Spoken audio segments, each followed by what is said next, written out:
I mean, we feel free, but what does that even mean? Well, my name is Sarah Reese, and I attended a Catholic school all the way from kindergarten to when I graduated high school.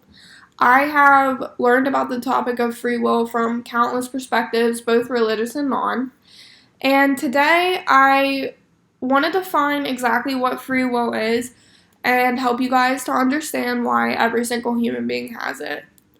I plan on breaking this complex topic down into three parts. Firstly, I want to explain exactly what it is. Second, I want to explain what proof we have that free will exists. And lastly, I'm going to explain how if we didn't have free will, all of our actions would be determined and what that means.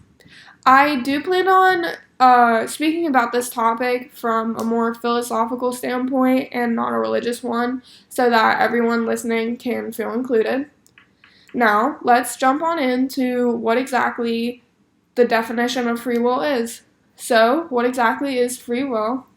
Well, free will in humans is the capability to make life choices independent from divine powers, natural powers, or fate. Questions surrounding the existence of this control have been posed by some of the most important philosophical figures over many different time periods in history. And now that we have an understanding of what free will is, let's talk about some proof that we have that free will exists. We can prove that free will exists because we are ultimately responsible for our own choices. And not only are we held responsible for our own choices, and the decisions that we make, but we self-govern ourselves on several levels. And we can see this in our religious freedoms, our political freedoms, and many other countless freedoms. And we can see proof of free will in the fact that each and every human being has their own characteristics and individuality and originality.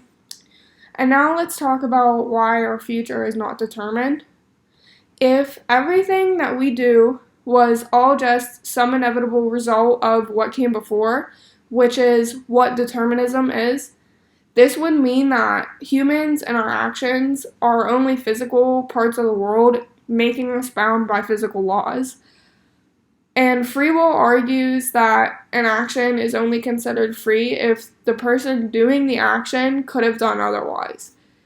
So if we feel so free, it's because we are.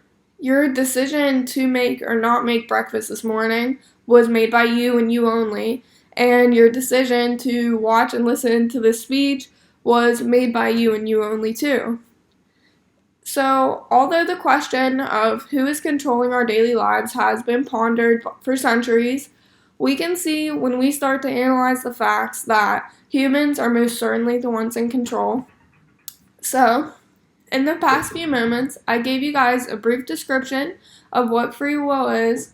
I showed you guys the proof of its existence and explained how that if we don't have free will, then we do not make a single choice for ourselves.